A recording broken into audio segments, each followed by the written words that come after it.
سيدنا ومولانا محمد وعلى آل سيدنا ومولانا محمد وبارك وسلم. سبحان ربك رب العزة عما يصفون وسلام على المرسلين والحمد لله رب العالمين. اللهم صل على سيدنا ومولانا محمد وعلى آل سيدنا ومولانا محمد وأصحابه وأزواجه وذرياته وبارك وسلم تسليما كثيرا كثيرا. سبحان ربك رب العزة عما يصفون وسلام على المرسلين والحمد لله رب العالمین. میری محترمہ بہنوں، بیٹیوں اور عزیز طالبات، آج کا ہمارا موضوع خاندانی خوشگوار زندگی یا اپنی خاندانی زندگی میں خوشیاں حاصل کرنے یا خاندانی زندگی کو خوشگوار کیسے بنایا جا سکتا ہے، یہ ہمارا آج کا موضوع ہے. اللہ تعالیٰ کی تقدیر غالب ہے اور اس کے فیصلے حتمی ہوتے ہیں. خیال یہ تھا کہ میں اپنے پاک پیغمبر محمد کریم صلی اللہ علیہ وسلم کے شہر میں یا ان کے ملک میں آ کر آپ لوگوں سے مخاطب ہوں گا، اور اس کے لیے ویزا بھی حاصل کر لیا گیا، ٹکٹ کے انتظامات بھی پورے. لیکن اللہ کی طرف سے جب لیٹ ہو تو بندہ کر کچھ نہیں سکتا. لہٰذا آج میں آپ سے مخاطب تو ہوں لیکن دور سے بیٹھ کے مخاطب ہوں، اور کوشش یہ ہے یہ دوری ہماری بے برکتی والی نہ ہو، برکت والی ہو. اس لیے کہ جب بھی کوئی بندہ یا بندی اللہ کی بارگاہ میں جمع ہوتے ہیں، مقصد اللہ کی رضامندی، اللہ کے دین کی سربلندی اور اللہ تعالیٰ کے پیغام کی برتری مقصود ہوتی ہے، اور اپنی زندگی میں بہتری لانا مقصود ہوتا ہے. اللہ تعالیٰ اس میں برکتیں دیتے ہیں، خیریں دیتے ہیں، عزتیں دیتے ہیں، ترقیاں دیتے ہیں. سب سے زیادہ جو مشکل زندگی ہے وہ خانگی زندگی ہے، اور سب سے زیادہ اجر و ثواب اگر کسی میں ہے تو وہ بھی خانگی زندگی ہے. عام زندگیوں میں آپ عبادت کرتے ہیں، نفل پڑھتے ہیں، ذکر تلاوت کرتے ہیں تو اس پر آپ کو اجر ملتا ہے. آپ تسبیح پڑھتے ہیں تو آپ کو اجر ملتا ہے، آپ تلاوت کرتے ہیں آپ کو اجر ملتا ہے، آپ ذکر کرتے ہیں تو آپ کو اجر ملتا ہے. آپ عبادت کا کوئی نہ کوئی انداز اختیار کریں تو آپ کو اس پر اجر اور ثواب ملتا ہے.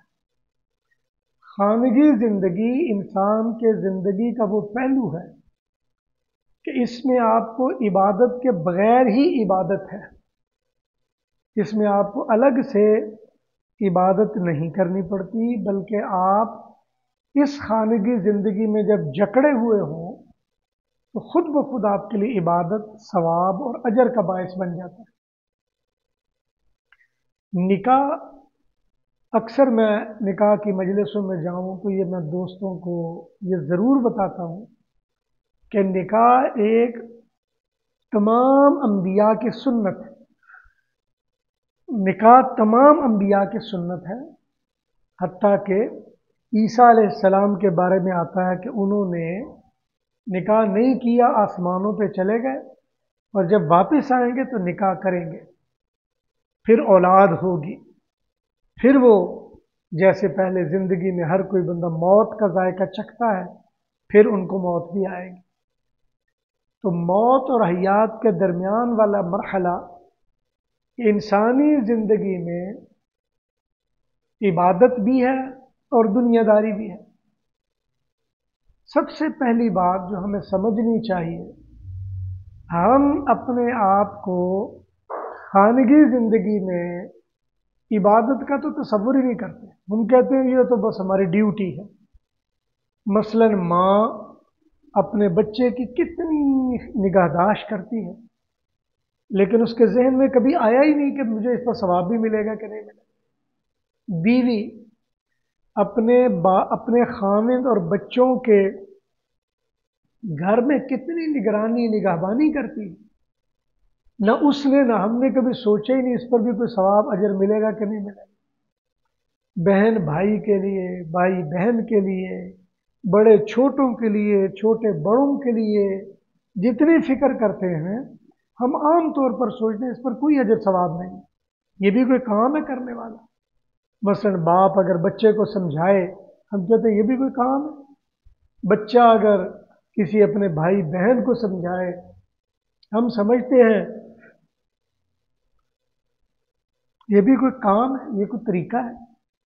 لیکن یاد رکھیں، جو بندہ بھی کوئی بھی زندگی میں کام کرے لیکن مقصد اللہ کی رضا ہو، فرمایا من احب للہ و ابغض للہ، جو بندہ کسی سے ناراض ہو تو اللہ کے لیے، کسی سے راضی ہو تو اللہ کے لیے، فقد استکمل الایمان، اس کا ایمان مکمل ہو جاتا ہے۔ اب اس حدیث کا مطلب یہ ہرگز نہیں کہ ہم لوگوں سے جا کے کسی سے راضی ہوں، لوگوں میں سے کسی سے ناراض ہوں۔ یہ ہماری عادت کو، ہمارے طریقے کو باؤنڈ کر دیا گیا ہے کہ میں یا آپ، باپ یا بیوی، ماں یا بیٹا، بیٹی یا بہن، بھائی یا خاوند، کوئی بھی رشتہ ہے آپ کا، اور اس رشتے کے اندر رہتے ہوئے اگر آپ کسی سے ناراض ہوتے ہیں، اور ظاہر بات ہے اسی سے ناراض ہوں گے جو ان رشتوں کے اندر جکڑا ہوا ہوگا۔ بھائی ہے تو بہن سے، بہن ہے تو بھائی سے ناراض ہو جائے گی، بیوی ہے تو خاوند سے، خاوند ہے تو بیوی سے ناراض ہو جائے گی، ماں ہے تو وہ بیٹے سے، بیٹا تو ماں سے، باپ ہے تو بیٹی سے، بیٹی ہے تو باپ سے، ایک دوسرے سے ناراض ہو رہے ہیں۔ یہ جو ایک دوسرے سے ناراض ہونے والا عمل ہے، یہ یاد رکھنا چاہیے، یہی ناراض عمل کے بارے میں بتایا من احب للہ۔ اگر کوئی بندہ محبت اللہ کے لیے کرتا ہے، اور اگر کوئی بندہ ناراض ہو تو اللہ کے لیے ہوتا ہے۔ مثلا بیوی خاوند سے کیوں ناراض ہے؟ اس لیے کہ کپڑے لے کر نہیں دیے۔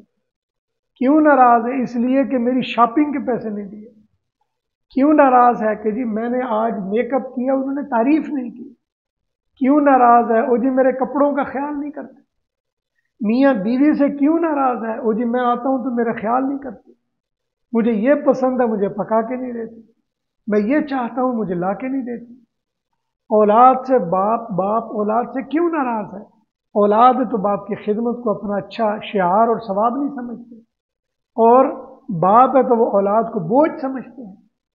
تو یاد رکھ لیں، یہ ایک جکڑے ہوئے انسان کی زندگی اصل ایمان اور اسلام کی زندگی ہے، اور جو ویسٹرنائز زندگی ہے، جو مغربی زندگی، وہ چھٹڑ زندگی ہے۔ جیسے چھٹڑ ہوتا ہے، بس اس کی لگام کھول دی اور جدھر مرضی جائے، وہ اس کی زندگی ہے۔ اور یاد رکھیں، جو بندھی ہوئی زندگی ہے، اسلام ہمیں اس زندگی میں جینا سکھاتا ہے۔ اسلام ہمیں باندھتا ہے، ہر بندے کو باندھتا ہے، ہر بیوی کو باندھتا ہے، ہر بچے کو باندھتا ہے، ہر بڑے کو باندھتا ہے، اور باندھنے کے بعد پھر ایک حکم دیتا ہے کہ من لم یرحم صغیرنا، جو چھوٹوں پر رحم نہ کرے، ولم یوقر کبیرنا، بڑوں کا احترام نہ کرے، فلیس منا، وہ ہمارے سے ہے ہی نہیں۔ اب اس کا مطلب یہ نہیں ہے کہ بڑے سے مراد بڑی عمر والا ہی ہو، اور چھوٹے سے مراد چھوٹی عمر والا ہی ہو۔ اب شناختی کارڈ چیک کرنے شروع کر دیں، اور جی یہ چھوٹا ہے، یہ بڑا ہے۔ بڑا اور چھوٹا وہ گناہوں سے ہوتا ہے، رسپانسبلٹی سے ہوتا ہے، ذمہ داریوں سے ہوتا ہے۔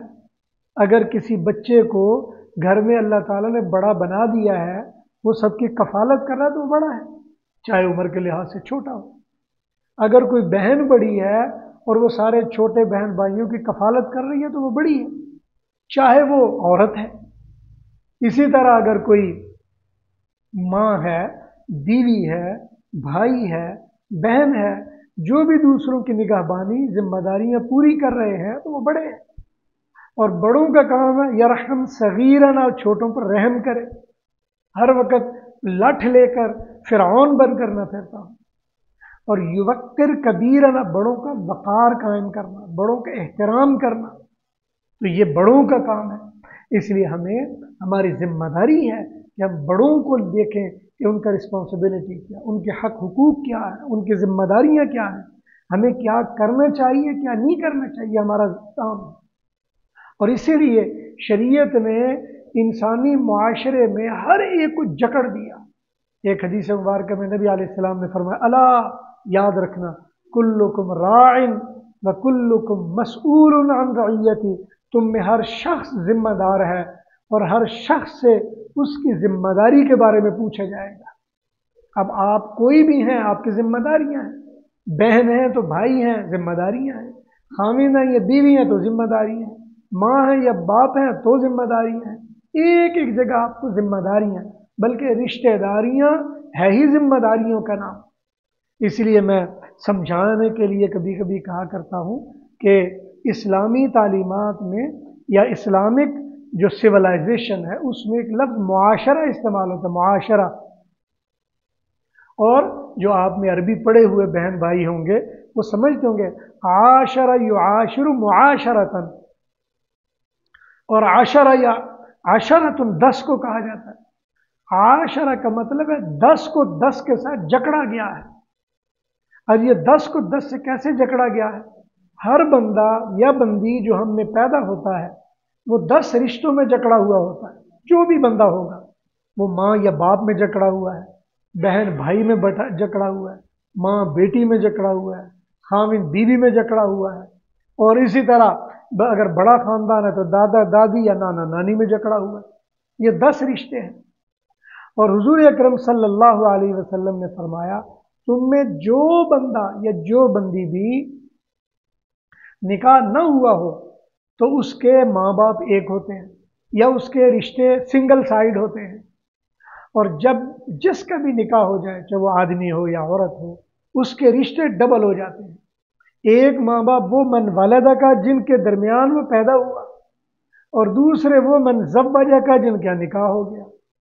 ہماری بدقسمتی یہ ہے کہ ہم نکاح کرنے کے بعد سب سے پہلا کام وہ اپنے خاندان میں ایک یعنی ورلڈ وار شروع کر دیتے ہیں، بچوں کو اور بچیوں کو سکھانا شروع کر دیتے ہیں، بیٹا یہ تمہارا وہ ہے اور وہ سسرال ہے، یہ ہے تو وہ ہے۔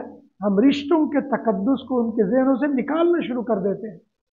اگر بچے نے شادی کے بعد ماں کی بات نہیں مانی تو تانا ملتا ہے بیوی کی بات پیچھے لگ گیا، اگر بیوی نے ماں کی اس کی نہیں مانی تو تانا ملتا ہے ان کے پیچھے لگ گئی ہے، ایک دن میں بدل گئی ہے۔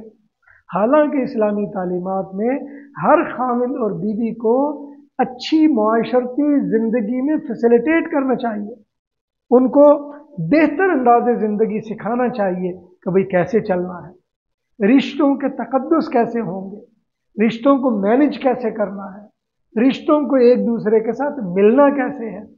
اور یہی وجہ ہے کہ ہماری درس نظامی کی ایک کتاب ہے، پہلے وقت میں ہم پڑھتے تھے، نفحات الیمن اس کا نام، اس میں ایک واقعہ لکھا ہے کہ ایک ماں تھی، اس نے اپنی بچی کی 2 باتوں سے پوری تربیت کر دی۔